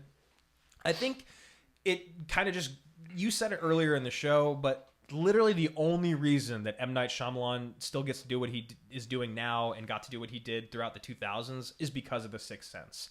And I think that if you want to see one of the best twists ever, you'll watch The Sixth Sense, or if you already know the twist and you go back and watch it, it's still a really good movie. I mean, I just think through and through, when you talk about like recommending a movie of his, this one also, while it is like a little supernatural, it still feels very much grounded in reality, you know, in the sense of like, you don't have to get on board with different superheroes. You don't have to get on board with the Narfs or with the airbending or whatever. It's literally just like, oh, yeah, these two guys, this thing, a mom, like, yeah, you can follow this story. Big twist. Everyone can get the twist. I just think it's the one you recommend. Yeah, I'm going to go, I would almost go with that. The reason I'm going to go with mine, which is Unbreakable, is that I think Unbreakable is in a really interesting place now as a movie where in the old days, it was the inferior follow-up to The Sixth Sense. That's how most people thought of it when it came out. Definitely. It was a good movie, whereas The Sixth Sense was a great movie. It's a little underwhelming in terms of the payoff because his superpower is sort of, it's like a medium superpower. He's like, he's strong, and they make him stronger in the later movie, but you don't see him be that strong yet. But I think what's really interesting about Unbreakable is that in today's culture, where you have people ranking their top 32 MCU properties, or there's a million superhero movies now. I mean, since 2002, things have, or since 2000 when it came out, I mean, Spider-Man came out in 2002 for anybody, just for reference. Like, this is pre-good superhero movies existing. So it exists from a completely different time. So it's a really interesting movie to recommend to most people who now, I think, are very familiar with the themes. Even Samuel L. Jackson, like, referencing comic books as inspiration is something that was so ahead of its time. Yeah, and I think that the stuff that he talks about in there, kind of comparing the two of them and how they work with one another in his mind of like the beautiful comic book story, I think there's so much cool stuff in Unbreakable. And I think that, yeah, if you did want to recommend like a superhero movie that's very different, that'd be a really great way to go. I think that the performances in that movie all the way across the board are good. I do think the ending is like a little anticlimactic, but not really.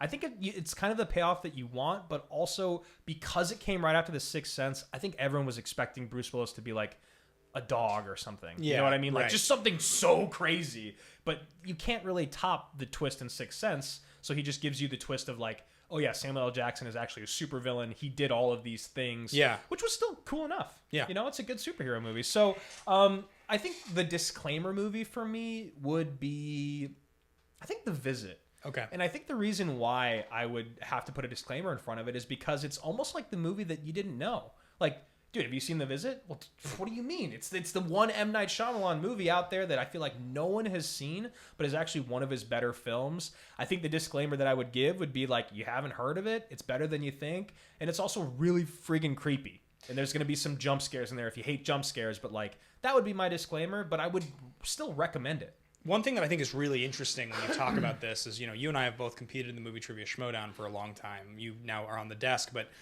the idea between movies that you intimately have seen, you know, movies that you know about, and movies that you kind of know nothing about, Yeah. you'll find that Exposed often when they give you a plot question. What movie by this director has this plot? Right. And when you just don't know, so if they said like, in what M Night Shyamalan movie does a movie critic move into an apartment building to, I would probably be like The Visit, because 2 months ago, Right? Because I had no idea what The Visit was, right? I didn't really know what Lady in the Water was either. It just sounds less like a lady in water, Right. I had zero concept of The Visit. So I think that is a really interesting one for you to pick as the disclaimer movie, because obviously it is a found footage movie in some ways.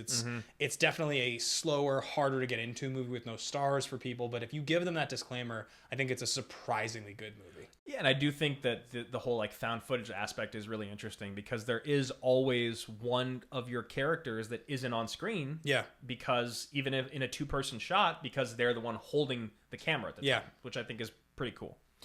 Yeah, my disclaimer movie is going to be The Happening, and for obvious reasons. I was trying to figure out a way, it was unsuccessful, to sell you on the idea that The Happening was his best movie. I was trying to figure out a way to sell you on this movie being better than I think the kind of piece of shit that it is. Yeah. Because I enjoyed watching The Happening, I would argue, more than any other movie in his filmography. Okay. I had so much fun watching it. Like, to the point that I want to watch it again. And when I started to do some research and look into this, I'm not alone. This has become one of those cult classic movies. There's a whole culture of people now obsessed with. Our good friend Dan Merle, he just literally has a video on his channel from a year ago called Why I Love The Happening. Yeah. Chris Stuckman has one that's just 25 minutes of why he loves The Happening. Like, these are guys going beat by beat through the movie. I didn't even know this was a thing. And now that I feel like I've experienced it, I want more people to enjoy how absurd this movie is. And the disclaimer's like, this is not a good movie, Right. but it's wonderful. Like, I literally recommend it to someone today. Some of you guys might remember the Mark Wahlberg Talks to Animals sketch that Andy Samberg did on SNL. When he's like, "What's up, chicken? We should do a film together. Say hi to your mother for me." That was directly inspired by this movie. It came out right after. So like, everybody is kind of aware of. I mean, even M Night Shyamalan goes back now and retrospectively talks about this movie like it's a B movie. He says, "I made the best B movie ever." He's trying to like The Room us. He's trying to pull a Tommy Wiseau because The Happening is so laughably bad. But I really think he took it seriously at the time. But then there are moments where it's like Wahlberg smells the fake wine and he doesn't get like, "Hey, Mark, let's do that again, but don't smell the wine." Right. Is that because Mark Wahlberg's a superstar? Or is that because M Night Shyamalan was creating the best B movie ever? There's quirky, campy, or funny things that he tries to throw into all his movies. Hot dogs. When Cole's walking out of the church and he swipes the statue, there's like little moments of levity or comedy that he'll throw into every movie like that. Yeah. That just kind of are supposed to make you laugh a little bit. So I do think something like Smelling, that's probably intentionally just comedy, or like him talking to the plastic plant. So I'm like willing to accept that, but I definitely am unwilling to accept, because like the scary stuff in this movie, which by the way, some of it is phenomenal. Like the imagery, the scary imagery of people freezing and walking backwards, of people stabbing in the neck, jumping off the building. Like, there's actually some stuff in this movie that does work. Like, it's a good mystery. You like want to know what's going on. I mean, again, I talk about her a lot on this podcast, but when I'm sitting around watching movies all day and Ash walks through the room, like, The Happening caught her attention, and she wanted to finish it. Even though she's like, the acting this is really bad and the writing is really bad, but she like wanted to finish it. Yeah. She found it intriguing. So I think that speaks a lot for at least how bad The Happening is. Yeah, agreed. So that would be my disclaimer movie. So now you have heard our picks. You have heard the picks of popular picks. Let us know, guys. Once again, screenshot and send in your picks for best and worst M Night Shyamalan movie. Tweet at us, send us a message, whatever. We will definitely interact with you. Leave a comment on this YouTube video. If you're watching it on video, let's get that going. I want to go from, because we always do the worst and then we do the best. I think I literally want to go just in the exact order we have on screen here. Okay. Because I think starting at the top when we do the best would make more sense. Sure. Does that make sense? So here we go. Out of all of M. Night Shyamalan's his bottom 3, starting with his, is this right? The numbers are right? 7th? Yep. Yeah, his 7th best movie, or his 3rd worst, is going to be Glass. It's got pretty poor reviews out there in the world. I remember being really underwhelmed when I saw it in theaters. And again, watching it again this last week, I just thought that it just didn't work for me. It really didn't. I think that he was trying to do something. I think M. Night was swinging for the fences on this one, and he just missed. I think he had a really great idea that just really, really you talk about expectation versus execution. This was one that really, really hurt in that category. Yeah, I wanted this movie to be good. There's an episode, a review episode we did of this movie a few years ago on our old podcast with Spencer Treat Clark, our buddy, talking about it. And I think the things in Glass that work fine. I think the things that don't work are distracting. I'm now realizing what you were asking. I think he has more than 9 films, but this is his third to worst film. Yeah, that's what I was saying. Yeah, and I didn't adjust that. But third to worst film is going to be Glass. Second to worst film, and this is actually, it's controversial. Yeah. But I do think this is the pick, and it's The Lady in the Water. Nobody wants to be the Madame Narf. And, Nobody wants to be the Madame Narf, but Bryce Dallas Howard has to be. Between Madame Narf, the Scrunt, and Paul Giamatti's completely useless stutter that is in this movie for some reason. This movie starts with like hieroglyphic finger painting type of animations trying to tell you that there's like, and then voiceover being like, there's a great story and a mystery. And you're like, okay, I hope this turns into something good. And after like 30 seconds, I text you. I was like, uh-oh. Yeah. You know, this does not feel like this is going to be a good movie. I mean, how much of this movie is literally just listening to the description of what is going on, right? Whether it's the very beginning intro or like going back to the Korean neighbor like 20 times. It's literally just be like, oh yeah, we need more exposition. We need to know what's happening because no one is going to know what's happening if we don't just have her tell us. It cuts from that to you're from the perspective of an animal that is being killed by a superintendent of an apartment building, and it's being brutally killed with a broom handle by Paul Giamatti, who then reveals to have a stutter. Yeah. And it takes all of 3 minutes for you to be like, what am I fucking watching? Yeah, this ain't it, man. Like there's no, I'm not intrigued. I don't want to know what's going on. You've already lost me. You know what I mean? Like, take me off the ride. Yeah. And then I think like when you talk about like the payoff in this movie or like why you watch till the end, I don't really think there's anything redeeming in this movie at all. Like you talk about in Glass, like, you know, the good moments that do work. And there are a handful of them. Yeah. In Lady in the Water, I don't think anything really works for me, like at all. Yeah, I hate this movie. It was it was the least enjoyable of his movies to watch, and it would be for sure bottom of the barrel, the worst pick without a doubt, except for the fact that the worst is The Last Airbender. And it's not even because I think it's worse. I think it's close to worse. Yeah. But I think culturally, as a film, it is so awe-inspiringly hated. It is like neither of us are Avatar: The Last Airbender animated fans. Right. But many of my closest friends are like, they like live by it. Like they are obsessed. Like Alex Kessler, one of my good friends, will always say, when someone says to you, what's the one thing you should watch? If I'm going to recommend anything in the history of film, his number one is Avatar: The Last Airbender. I've literally never heard a bad thing about the show. I've heard nothing but phenomenal things from everyone that I've talked to, from kids to Alex, who's our age, to even older. And I couldn't agree more. I mean, I think the reason that The Last Airbender is number 9, and I think the other reason that After Earth is not in the bottom 3 is when you talk about, again, expectation versus execution. I think people were expecting a lot out of After Earth, which is why I think it has such horrible reviews. Yeah. Whereas like The Last Airbender, if you loved this property and saw this movie, it would literally make you hate M Night Shyamalan. Like that happened. People just wrote him off for the rest of their lives because of this one movie. And also, I think a lot of people don't realize this, but you know, he went through that stretch of The Village, Lady in the Water, and The Happening, but those are all still completely original M. Night Shyamalan projects. It was only when he made Airbender and After Earth back to back that he finally sort of gave into, okay, that thing I was doing isn't working. I'm going to figure out something else. I'll take this beloved property and make this because of my name, which is Airbender, which he fully writes the script for. And then After Earth, he's just a co-writer. That's the least M. Night feeling movie in the prime of his career. Definitely. And in both cases, I think they were unsatisfying experiences both for the viewers and for him. So that's when he goes back to make The Visit. So they're kind of weird. Like, they don't feel, when we describe what an M. Night movie feels like, they don't feel like that. Yeah, same with Wide Awake, the movie he did.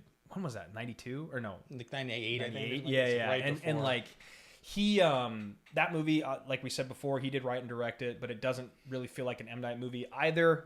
But it also is just like incredibly bland. And I think again, expectation versus execution. Back in 98 for Wide Awake, you weren't really expecting much. You don't even know who he was. Guy wrote Stuart Little. So it's all we knew. Yeah.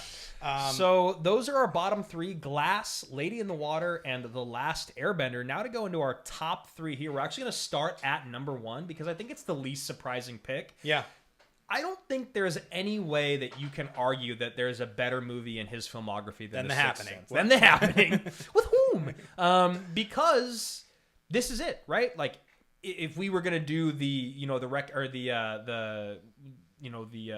approachability or visibility, right? Like the one that you'd lie that you'd seen. The Sixth Sense is definitely it. Not only you talk about the awards that it was up for, putting M. Night on the map for the rest of till now, and I think one of the best payoffs you've ever seen in a movie.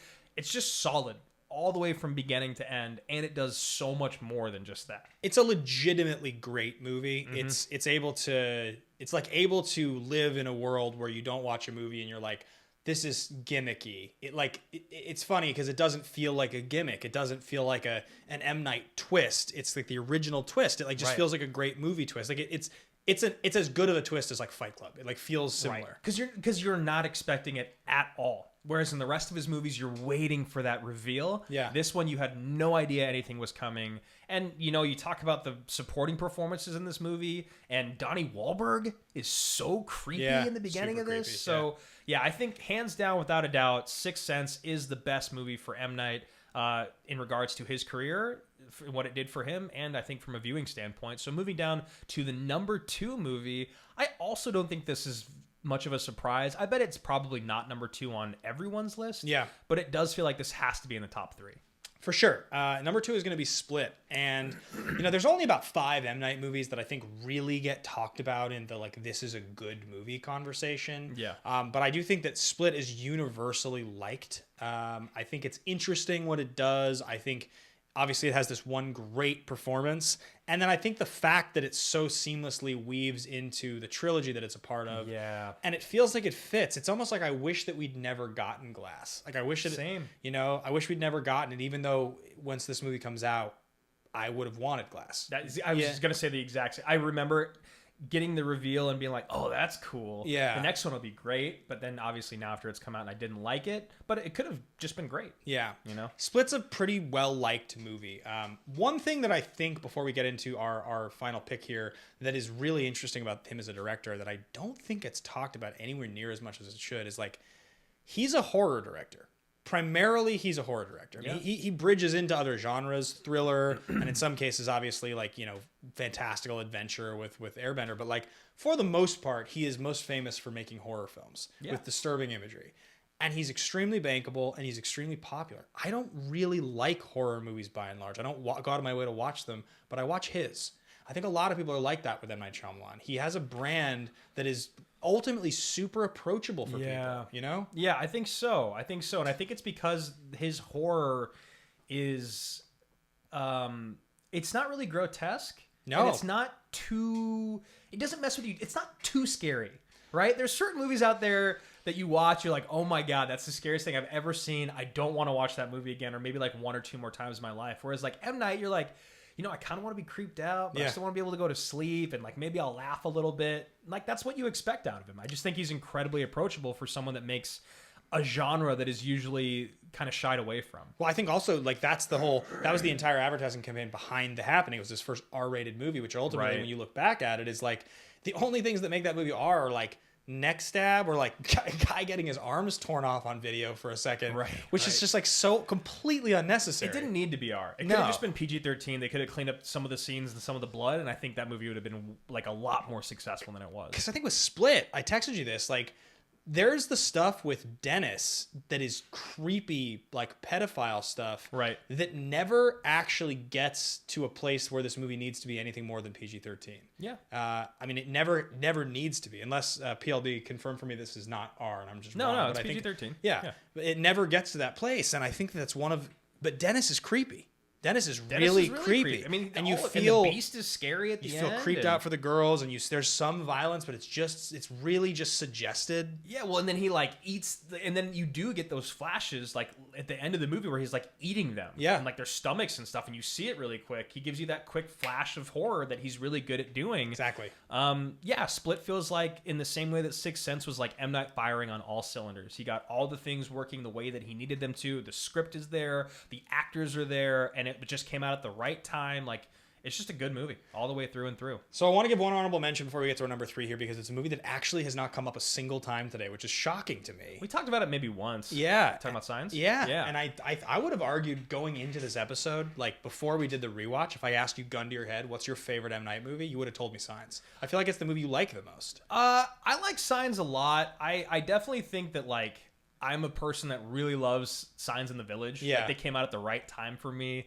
I don't know exactly what it is when you go back and watch Signs. Signs is another one of those movies that I feel like is slightly ruined by Scary Movie. Yeah. And Scary Movie 2, because of the whole, like, The crop wife circles. being pinned. Yeah, the crop circles and the wife being pinned to the tree Yeah. thing is like, if like that's supposed to be so serious and heartfelt, but whenever I see it in Signs, it makes me laugh because of Scary Yeah. Movie 2.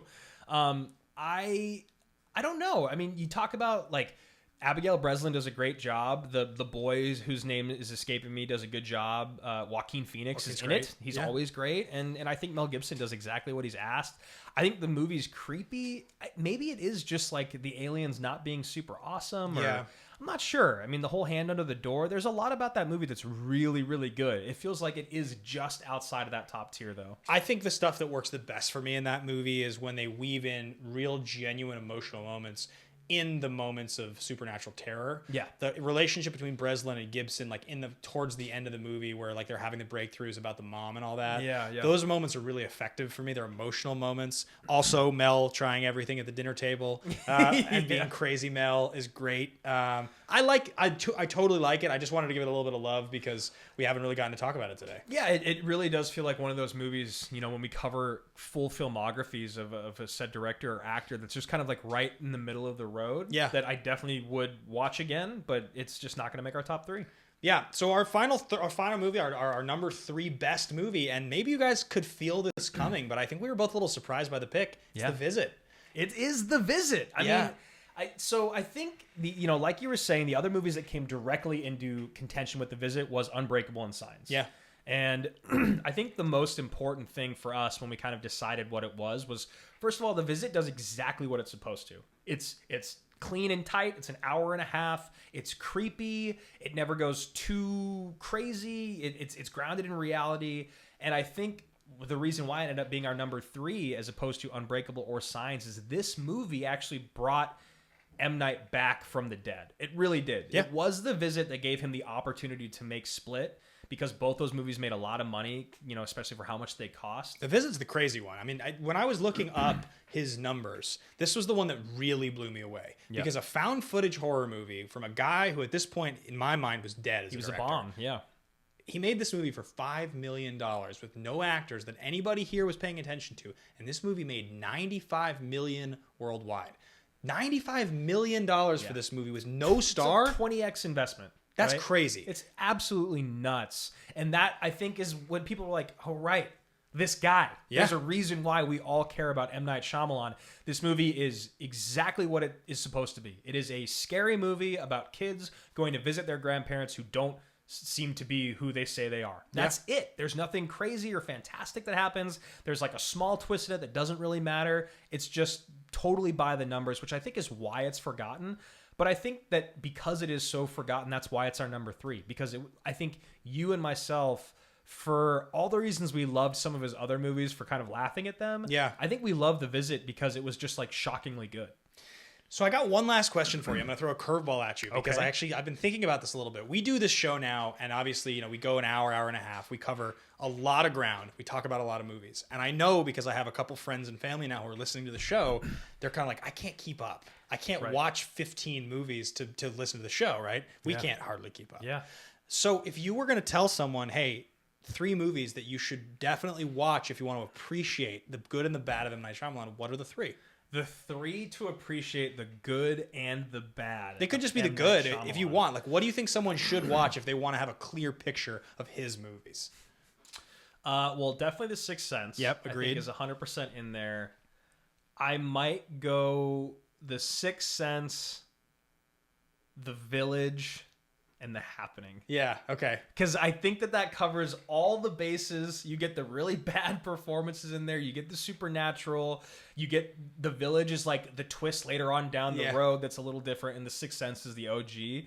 I feel like that list might change, but I think that's what I'm going to say for now. I'm tempted to say Split as one of my 3 because I think it's a genuinely like universally liked movie. I think it's probably the most approachable movie in his whole filmography at this point.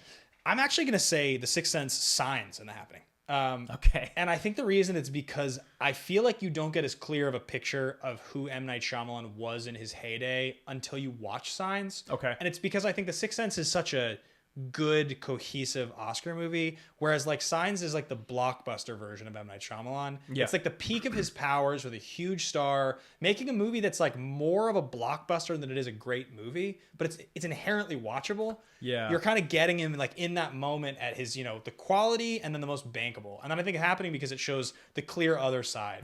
I think Split is like a great representation of what he's doing now, but I also don't think that M. Night Shyamalan now is like as notable as then. I think then is like so much more of a thing if you're a film historian to pay attention like to. if Split was his first movie as opposed to The Sixth Sense, it wouldn't have made a mark the He same would have way been that like it did. 7 Psychopaths like Martin McDonagh or something. Yeah. He would have just been like a director that people like. They would have been waiting for him to make something that really knocked their socks off. And I just think The Happening is a uniquely weird movie. It's such a strange existence that movie has. But it really does kind of encapsulate him really well. Yeah, the clear other all side. All of the bad things of Yeah. him.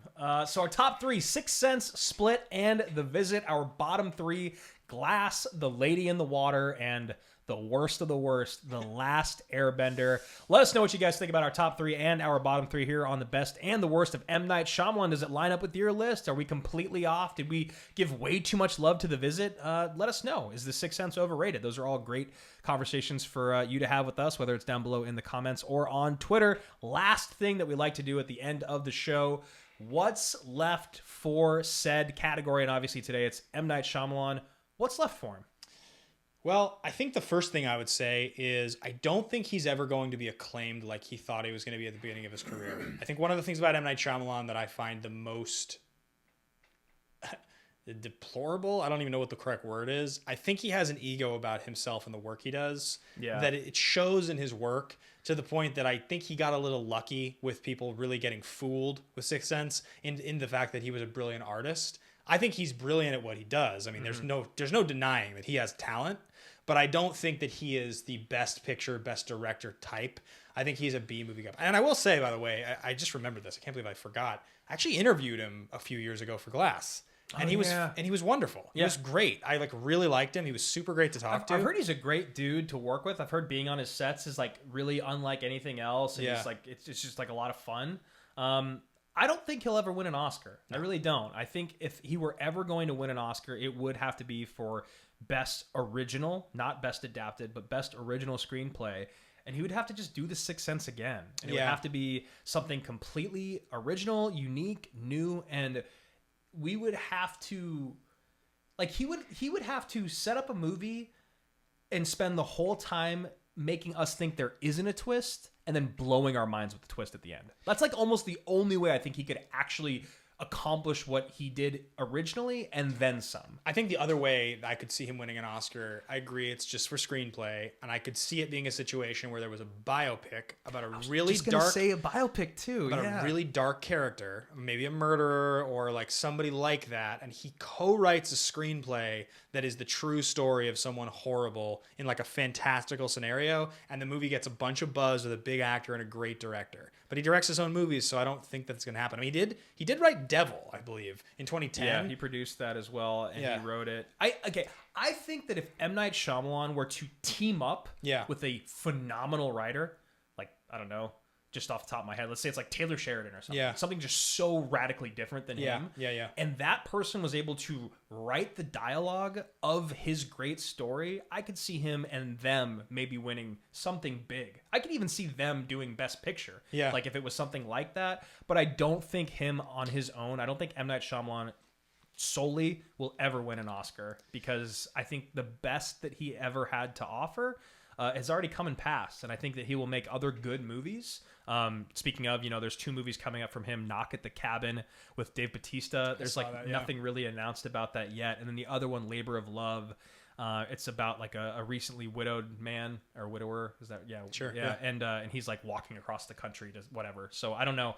Not really much about either of those out there, but like I don't think those are either of them is gonna be Oscar contenders. He's also on his like second or third season of this show, Servant, Yeah. on Apple, that I know some people really like. I heard it's good. Yeah, our old buddy Brandon Hanna used to cover the after show at AfterBuzz. He liked that show. Mm-hmm. So I've definitely heard some people talk about it. I haven't heard like amazing things, but it's a real show. It's out there. Buy or sell? Do you buy or do you sell on M. Night after the last 3 movies that he's made and varied success? I buy hard, and I'll tell you why. It's because I think he's hitting that point right now, and this is really weird that I think it took. It makes sense that right now the like love affair that I'm in this last week having with The Happening is happening because of the fact that when Old happened, we had so much fun talking about it. Such a fun movie to talk about, and it didn't really quite get me when that happened. That like, oh, actually, and it made a lot of money. That this guy's doing something that people are enjoying in a kind of ironic way. It's like the Liam Neeson action star effect, or the like. Right. It's like once it catches on and people know that they're sort of in on the joke, then those movies for a while are going to be watchable. And I think because of the budgets that he works in and the fact that he makes money, I think he's going to have free reign to make movies for a while. He's only 51. I'll bet you we get 10 more years of like absurd M. Night Shyamalan movies, and like 2 out of 3 are going to be pretty bad. And I think they'll all be watchable, and I will see every one of them, and we'll be excited to talk about them. That's why I think, because I don't think we're alone. You talk about, Merle and Stuckman, these guys, like these are the guys like us that talk about this stuff. And if they love his movies, like of course you buy, right? Yeah. There's not many directors that are like that. Yeah, I mean, I think I agree with everything that you're saying. I think the only reason that I sell on M. Night Shyamalan is because I don't really care. Like, I don't really need it in my life. And the flop streak was so bad. Yeah, the flop streak was so bad, he could just as easily fall, I think, right back into something like that. I still think that if I was a bigwig exec, I would still give money to M. Night to make movies. They would still make movies. I just think that, like, if I were to buy or sell on a handful of the biggest directors working right now, he's a guy that I just don't really need anything out of anymore. Yeah. I like M. Night Shyamalan, but I feel like his legacy and the things that he's accomplished, I don't think there's really much else to be told in that story. I think he's kind of already done it. Yeah, it's fair. I think that the thing about, we've seen his best stuff already, and that, if